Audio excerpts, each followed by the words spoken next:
Ciao a tutti, sono Ernestina dalla Corte Lucio e benvenuti a una nuova puntata della seconda stagione di Ernestina dalla fine del mondo, eccellenze dolomitiche. Oggi abbiamo con noi un gruppo di bellunesi che diffonde con passione la storia di Belluno. Oggi vi presento Archio Belluno. Bene, oggi siamo con Mattia, Giorgia e Nicola di Archio Belluno. Ragazzi, come state? Bene, Alessina, Bene, grazie. Valentina. E tu? Ciao. Ciao Ernestina, tutto bene?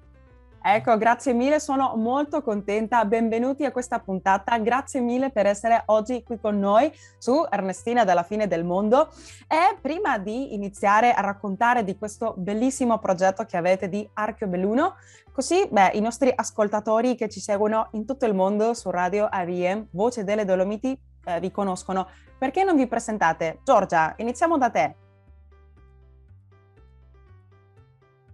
Ciao a tutti, io mi chiamo Giorgia, abito a Feltre, in provincia di Belluno, e assieme a Mattia sono fondatrice di questo progetto. Nella vita mi occupo principalmente di beni culturali e a breve inizierò la magistrale. Wow, complimenti! Mattia? Grazie. Ciao a tutti, io sono Mattia e anch'io mi occupo di beni culturali e sto finendo la magistrale invece. In particolare mi occupo di archeologia preistorica, quindi studio le fasi più antiche dell'uomo, in particolare la fase in quando l'uomo ha iniziato a coltivare e ad allevare. In Ecco, particolare proprio nel territorio del Petrinio, tra l'altro, quindi... ecco, molto interessante anche. Abiti anche Belluno? In provincia di Belluno? Sì, ne abbiamo moltissimo e va molto valorizzato, diciamo che andrebbe più divulgato, tutto lì, e anche studiato un po' meglio, ecco. Ecco, perfetto. Nicola?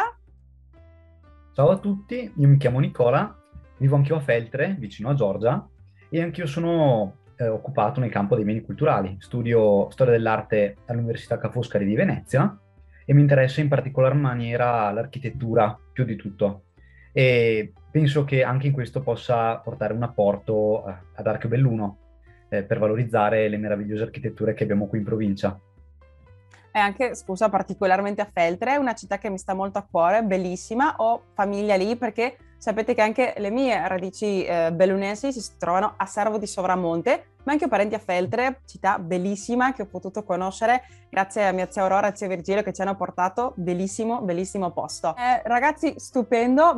Prima di iniziare a parlare di Archio Belluno, ho una curiosità. Mi piacerebbe sapere come è nata questa vostra passione per tutto questo della storia, dell'archeologia. Giorgia, iniziamo nuovamente da te. Come è nata questa passione per quello che fai?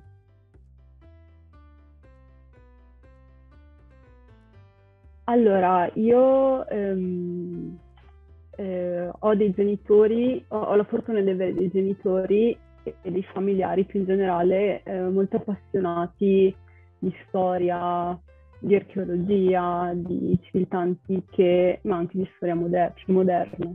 E quindi fin da quando sono stata piccola in casa ci sono sempre state occasioni di dialogo, sono spesso andata in vacanza in posti come la Grecia o la Puglia, no? Che quindi permettevano di entrare a stretto contatto con quella che è la storia insomma, dell'Italia, ma più in generale la storia europea e del Mediterraneo mi interessa molto. E poi mio zio per hobby lavora, cioè ha a che fare molto con l'archeologia locale. E quindi pian piano ho iniziato a rendermi conto di quante senza andare lontano, di quante ricchezza avesse il territorio. Ho avuto modo di lavorare in alcuni siti qua in Val Belluna con il gruppo archeologico a Gordino, di cui appunto mio zio e anche Mattia fanno parte, e quindi ho detto ma sarebbe proprio bello parlare di tutte queste cose che ci sono da noi e che nessuno conosce. Ecco, ma che bello per noi che tu hai E avuto quella idea e quella voglia anche di partecipare in questo. Ma sì, dimmi. sì, perché vedevo dei miei amici all'università che avevano iniziato dei progetti simili e io mi sono detta, ma anche il mio territorio è bello, pieno di belle cose, anche a me piacerebbe farle conoscere al di fuori di Belluno stessa e quindi così appunto è venuta l'ispirazione. Beh, veramente molto interessante. Tu, Mattia, com'è nata quella passione? È un po' più travagliata in realtà la vicenda, perché la mia passione inizia per la scoperta delle cose sottoterra. È una cosa un po' così particolare, perché mio bisnonno era un cavatore e quindi aveva portato a casa diverse cose che aveva trovato quando lavorava in cava negli anni 50 e io da bambino le trovavo e quindi diciamo avevo un po' la curiosità, qualche fossiletto, qualche minerale. E poi da un altro lato avevo mio nonno che mi raccontava sempre le storie del paesino mio originario che è Sanzan e Croci, che sono le ultime frazioni del comune di Feltre, verso sud. E niente, dopo un periodo scolastico molto travagliato, ho deciso di affrontare archeologia, riprendere un po' come percorso della mia vita e da lì ho iniziato sì, a entrare sia nel mondo associativo, quindi entrare in Fondaco per Feltre, poi entrare anche in Arca e nel corso del tempo ho sempre più sviluppato un interesse particolare per le fasi più antiche della storia dell'uomo e quindi approfondire sempre di più queste tematiche. Poi la conoscenza della storia locale è venuta da sé, perché sono sempre stato molto curioso e quindi sapere un po' le curiosità, conoscere un po' anche le nostre origini, quelle particolarità che contraddistinguono un po' il territorio mi ha sempre un po' affascinato, ecco.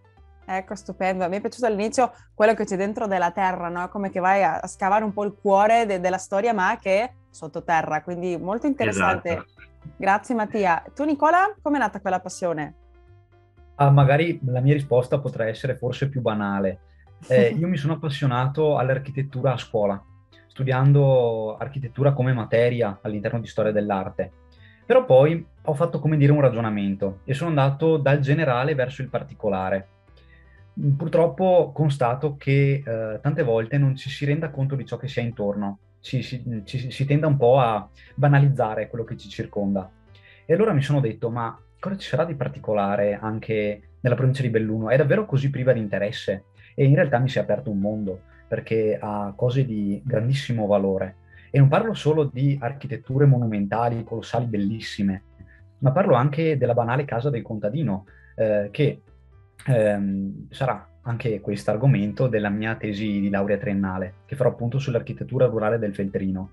E ci Ah. sono influenze e tipologie edilizie che, come dire, prendono spunto oppure si espandono nei territori circostanti in una maniera che si potrebbe non immaginare.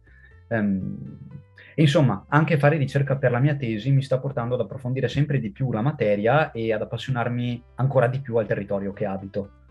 Ecco, stupendo. Ma è vero che tante di queste passioni nascono a scuola. Io, insegnante, lo posso vedere in tanti bambini, anche ragazzi che hanno subito un interesse per una cosa, no? E poi la sviluppano e riesce a diventare una passione, anche una professione, no? E parlando un po' di questi interessi, vi chiedo come è nato questo progetto di Archio Belluno?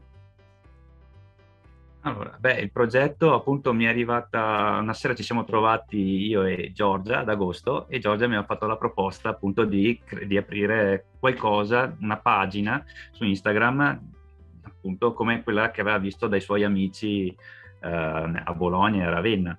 E è nata un po' così, insomma, mi sono detto, ma perché no?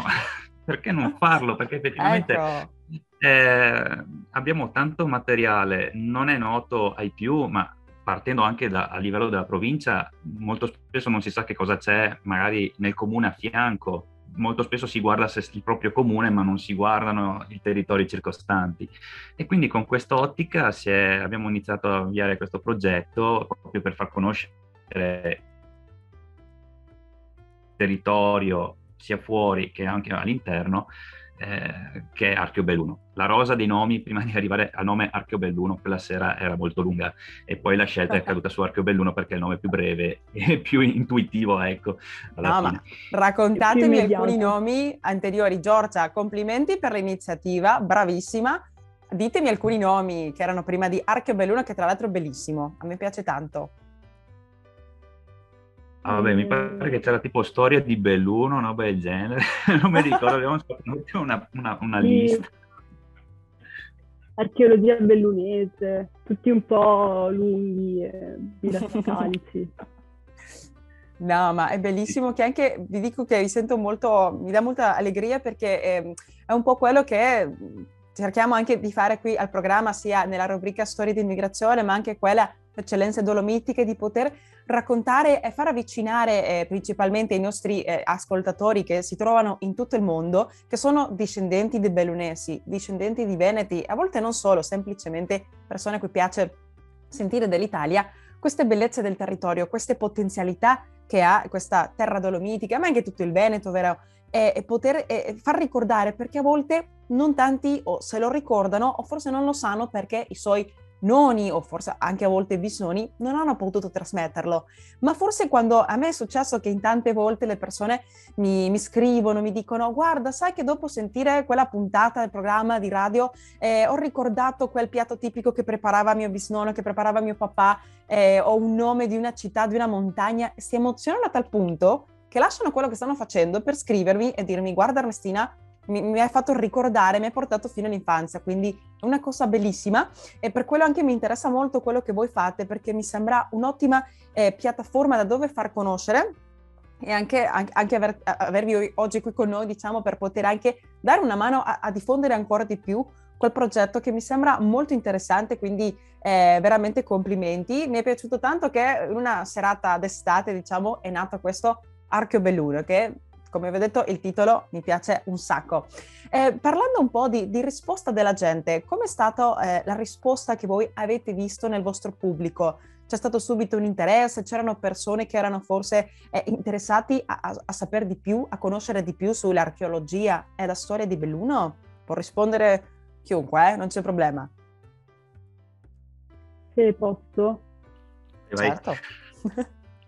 Diciamo che qui in provincia delle riviste dove si parla della storia dell'archeologia non mancano. Quello che forse non c'era era un luogo, in questo caso virtuale, dove poter parlare più in libertà di certi argomenti.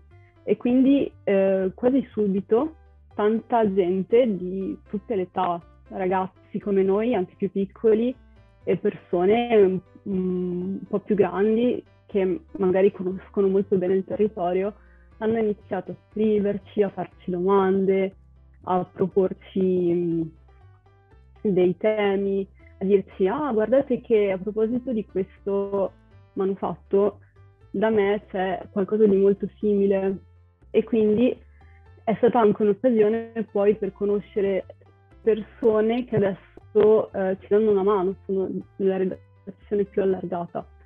E quindi è stato proprio un bel punto di incontro per le persone stesse della provincia, non solo una piattaforma divulgativa per l'esterno. Ecco, veramente sì. Mattia, vuoi aggiungere? Dimmi. Sì, no, per dire, adesso noi siamo arrivati ad avere, siamo una decina di persone a scrivere i post, per cui siamo veramente tanti, tanto che ci siamo dovuti anche strutturare all'interno del gruppo con una sorta di direttivo e poi anche una base, giusto per dare una direzione e mantenere una linea di editoriale, ecco, del gruppo. E la cosa bella è che, siccome è nato durante praticamente l'agosto, subito dopo il primo lockdown che c'è stato in Italia, è stato anche un bel momento in cui poter fare nuove amicizie, perché questa è stata una cosa che magari durante il lockdown è mancata, soprattutto il conoscere nuove persone. E poi dopo nell'autunno, poi si è potuto anche iniziare a girare, Scusa magari Mattia, conoscere così i qualcuno. nostri ascoltatori capiscono, stai parlando dell'agosto 2020, vero? Esatto, agosto 2020. Ecco. Quindi praticamente è un anno che esiste Arcobaleno. Però questo ha consentito appunto di poter anche noi conoscere nuova gente e chiaramente anche aumentare le nostre conoscenze anche dal punto di vista della cultura bellunese. Difatti abbiamo adesso scrittori che vanno dall'Alpago fino a Cortina d'Ampezzo, quindi veramente... Wow. Sì, molto... sì. Dimmi. Sì, siamo abbastanza diffusi, è stato anche un bel catalizzatore di menti, ecco. Mi è piaciuto quello di catalizzatore perché è vero che anche è successo a me, mi permetto di raccontare questo per fare un po' di paragone, e così la gente inizia subito a voler, diciamo, raccontare la sua, a dare una mano, a essere parte di quel progetto, quindi è molto bello. Si crea un po' una rete in un punto, no? Come anche raccontava Giorgia, che la gente ti dice guarda questo qua lo puoi vedere, o perché non fai attenzione a questo? È veramente molto, quella parte è molto simpatica, molto bella, e si crea un po' quel rapporto, no? Che anche in questi periodi di pandemia, di lockdown, che anche qui in Argentina l'abbiamo avuto, la gente, praticamente viveva nel mondo virtuale, doveva avvicinarsi, quindi queste cose sono molto, molto interessanti. Mi ha raccontato Mattia che siete nati in pandemia praticamente. Avete avuto occasione di fare qualche incontro o attività in presenza o no? Non ancora? Allora, di incontri ci siamo incontrati singolarmente, ma non tutti insieme. Okay. C'era l'idea di riuscire a farla per quest'estate, ma poi abbiamo deciso, visto che c'era stato un momento in cui non c'era certezza, abbiamo deciso di rinviare un momento un po' più tranquillo, di fare un primo incontro tutti quanti insieme, anche per dare una sorta di messaggio di responsabilità. Ecco. Avete fatto bene, perché dobbiamo avere, diciamo, un po' più di pazienza, che già presto, Dio permettendo, questo finirà. Ma avete qualche sogno, progetto in mente per il futuro di Arcobaleno, incontri in presenza per caso? Sì, assolutamente. Una delle cose che spesso diciamo tra di noi è che alla prima occasione buona ci troviamo da qualche parte a fare una gran mangiata e una gran bevuta in compagnia, giusto un po' di spensieratezza che ci vuole. Ecco. E poi sicuramente faremo qualche progettino, penseremo a qualcosa anche di più culturale, ecco. Però chiaramente all'inizio sarà un incontrarsi e fare un po' di festa tra noi, ecco, quello sicuramente. Ecco, speriamo anche noi di poter arrivare qui dalla fine del mondo verso Belluno e anche essere parte di qualche incontro di Arcobaleno. Benvenuti. Grazie. Anch'io spero di poter essere lì veramente. Se per caso, per esempio, no, i nostri ascoltatori ora vanno sul sito Instagram a @Arcobaleno, cosa troveranno? Come sono i vostri post, diciamo? Qual è il materiale che voi condividete, più o meno? Vai Nicola? Sì, vado io. Ecco, dai Nicola. In realtà noi parliamo veramente di un ampio spettro di argomenti. A discapito del titolo, magari leggermente fuorviante, di Arcobaleno, ci occupiamo di tutto ciò che è archeo, ovvero antico. Quindi storia, etnografia, appunto architettura, arte, anche usanze, e abbiamo aperto anche una sorta di serie di post sulla linguistica, quindi sull'origine di alcune parole in dialetto, grazie a una nostra collaboratrice. In realtà forse il punto di forza di Arcobaleno è proprio la varietà dei suoi membri, perché ognuno di noi ha delle passioni diverse, delle preparazioni su cose diverse, e di conseguenza dà il suo contributo, e di conseguenza riusciamo a fare un progetto divulgativo abbastanza ampio, di ampio respiro. Quindi quando le persone vanno sul nostro Instagram trovano foto un po' di tutti i tipi, perché trovano foto di arte, di paesaggi, di personaggi noti, con un testo che è di circa 2000 caratteri. È il massimo consentito da Instagram, e per questo motivo abbiamo aperto il nostro blog, per poter ampliare ancora di più i nostri discorsi. Ecco, come si chiama, Nicola? Come possiamo trovare quel vostro blog? Il blog si chiama www.arcobaleno.blogspot.com, se non sbaglio. O il contrario, Mattia? No, è corretto. Ecco, bravi! Ecco. Giusto. Ad ogni modo è facile trovarlo perché sulla bio di Instagram c'è il link diretto. Quindi Ecco, sì, abbiamo stupendo. cercato di semplificare la vita a tutti, quindi abbiamo aperto anche Facebook, Instagram, cioè veramente... Ma bravissime, perché a volte il pubblico, diciamo, c'è quello che preferisce Instagram, Facebook, fate bene a diversificare, se si può dire, anch'io lo faccio perché, beh, uno quando è orgoglioso di quello che crea, diciamo che condivide, vuole che, beh, in tanti lo sappiano, possano vederlo, quindi, beh, mi sembra molto, molto stupendo. Ragazzi, ho una curiosità e voglio che, per favore, ognuno di voi mi dica questo. Avete qualche curiosità o qualche cosa, diciamo, preferita della storia di Belluno, dell'archeologia, che voi avete molto a cuore, che potete raccontare ai nostri ascoltatori che ci stanno seguendo in tutto il mondo? Qualche curiosità della storia, anche veneta o diciamo del territorio, la cosa vostra preferita? Mattia, iniziamo da te, dai, che ti vedo lì con... Ok, una delle cose che a me piacciono tantissimo per quanto riguarda l'archeologia bellunese è la frequentazione, il tipo della frequentazione, soprattutto non quella urbana, ma quella extraurbana, quella del territorio. E una delle cose che mi sono sempre affascinate, perché io vado anche a scavare, faccio questa piccola nota per l'ascoltatore, io giro a scavare con l'università o con le associazioni e spesso e volentieri finiamo a scavare in ripari sotto roccia, che sono dei piccoli anfratti che ci sono nelle montagne, oppure delle grotticelle. E scavando si vede sempre una frequentazione molto interessante che è costante, più o meno, che va dall'età veneziana fino all'età preistorica. C'è solo uno spazietto durante l'età romana che magari è testimoniato da qualche monetina, però generalmente si trovano sempre tantissimi reperti e questo mi dimostra come la montagna sia sempre stata vissuta dalle persone del fondovalle che facevano movimenti dall'alto al basso, ma costanti, ma tra l'altro in posti che, per esempio, facciamo un esempio abbastanza assurdo, ci sono alcuni ripari anche nella Gordino che sono in sentieri che adesso non li faresti neanche, neanche se proprio di voglia. Sono in posti veramente esposti che diresti ma perché ci andavano lì? Eppure erano frequentati.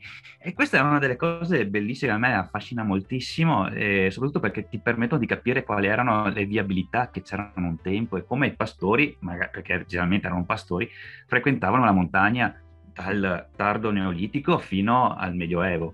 Quindi, e poi nelle fasi precedenti invece erano i cacciatori e anche lì non scherzavano, anche loro andavano in posti che veramente sono impensabili al giorno d'oggi. Ecco, stupendo Mattia, grazie mille per condividere.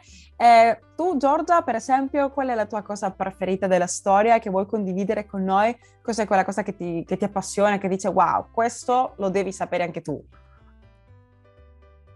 Allora, a me piacciono tanto i musei, mi piace andare ai musei, mi piace viverli, adesso ci lavoro anche e sono contenta perché questo mese ho avuto occasione di tornare a vedere 3 musei della mia provincia che non vedevo da tantissimo tempo e in particolare questa settimana sono stata a rivedere il bellissimo Museo Civico di Mel.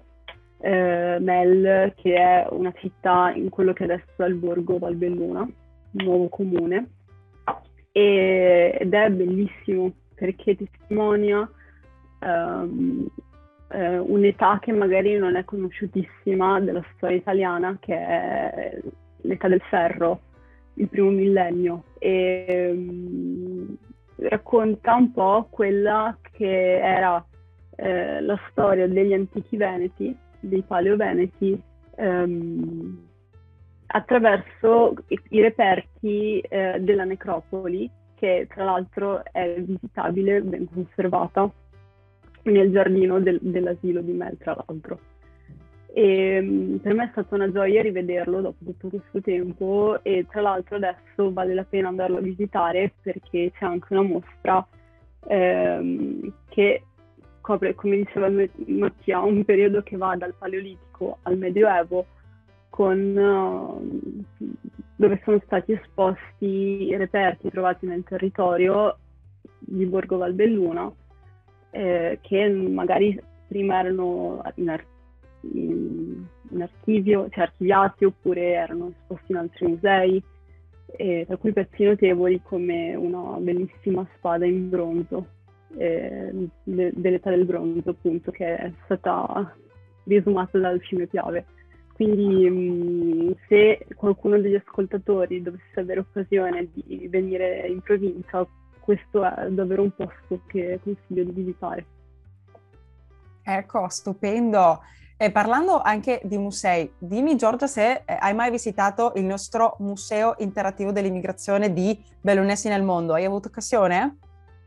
No, purtroppo no, però sicuramente è in programma. Ecco, appena possibile devi farlo perché è molto bello.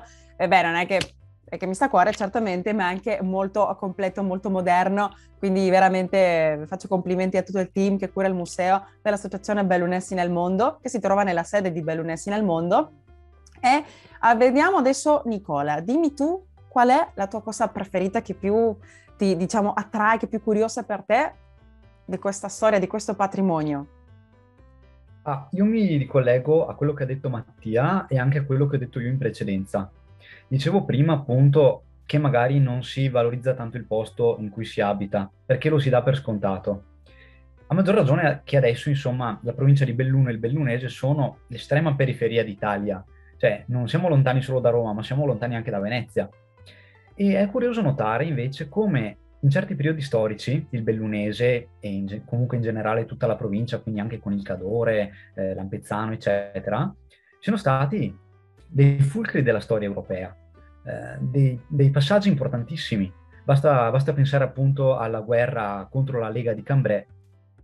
Sono passati per di qua gli austriaci che andavano a muovere guerra a Venezia e comunque tutti gli scardinamenti politici ad essa collegati passano per il Bellunese, per citare una cosa. È davvero interessante notare questo, anche appunto come Feltre sia costruita alla confluenza di più valli, perché era estremamente strategico come punto da difendere. È per questo che c'è il castello. È bello notare tutte queste piccole cose. E non è detto appunto che in futuro questa zona non torni a essere al centro dello scacchiere europeo, perché no? Ah, a me è piaciuto tantissimo quella proposta, bravo Nicola, sì sì.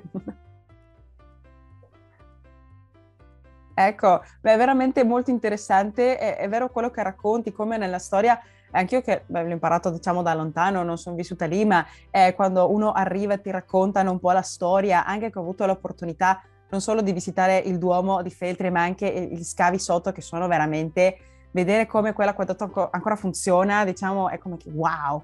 Beh, so che non sono parole molto tecniche, il wow, ma uno che arriva lì, diciamo, si meraviglia, no? Non è molto tecnico, non è molto professionista, ma dai, è un po' lo stupore che uno prova, ma anche, non so, San Vittore Corona, che abbiamo anche dedicato una puntata di eccellenze dolomitiche, vedere che quel santuario ha quasi 1000 anni, più di 1000 anni, ditemi voi che siete esperti, è incredibile, no? Vedere quella storia, quell'importanza, diciamo, le scale per esempio per andare lassù in montagna, in monte, veramente per noi anche che abbiamo un concetto, come avevo raccontato in anteprima, un po' diverso dalle storie noi in Sud America, che abbiamo storia ma non è tanto conosciuta anche per noi stessi. Condivido anche Nicola quello che dici, che a volte uno il posto dove abita non lo dà per scontato, come che lo guarda ma non lo guarda, non fa attenzione, o sì, dice non so, X monumento, no?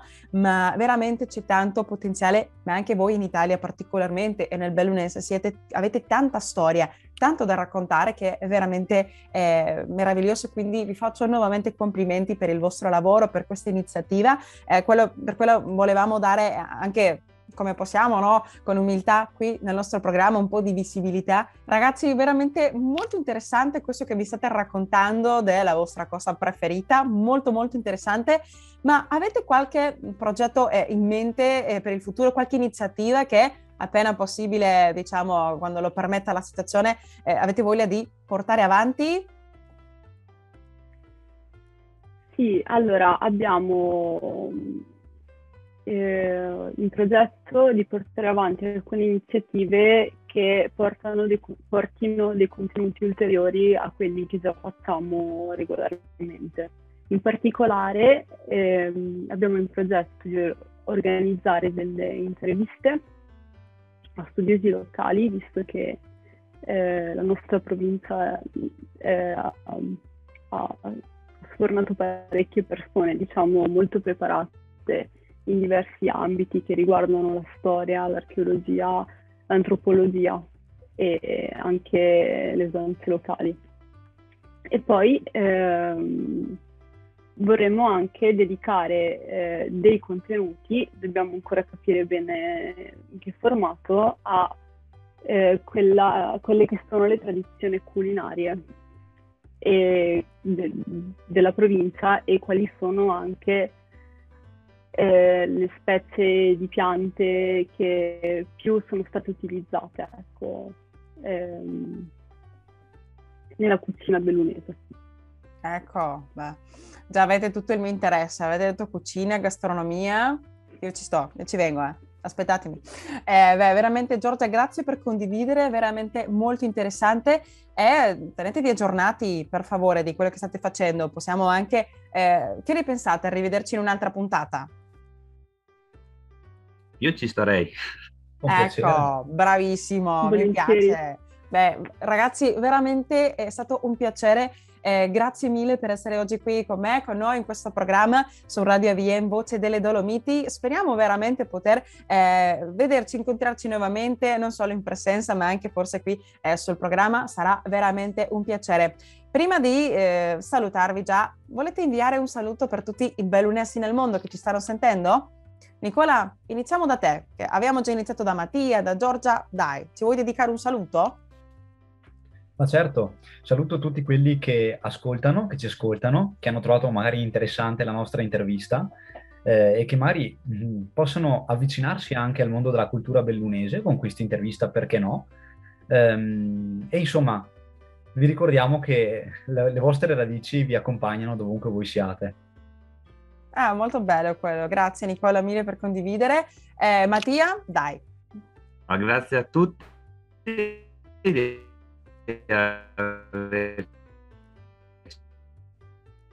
Niente, spero di avervi un po' incuriosito e ci vediamo, saremo disponibili a qualsiasi curiosità. Ecco, stupendo. Giorgia, dai, dedicaci un saluto. Allora, grazie a te per averci avuto qui e grazie a tutti quanti quelli che hanno ascoltato. Vi aspettiamo a braccia aperte, sia fisicamente che virtualmente. Se avete magari delle storie da raccontarci, delle curiosità da dirci, siamo aperti volentieri anche a quello. Ecco, stupendo ragazzi, io vi saluto. Ciao Mattia, ciao Nicola, ciao Giorgia. Ernestina. Ecco, intanto anch'io vi saluto da qui, dalla fine del mondo a voi, cari amici bellunesi nel mondo. Vi aspetto prossima settimana e ricordate, come dice il nostro motto, vicini e lontani, mai soli. Ringraziamo Ignazio dalla Corte Lucio per la musica e il montaggio e Patrizia Lucio alla regia.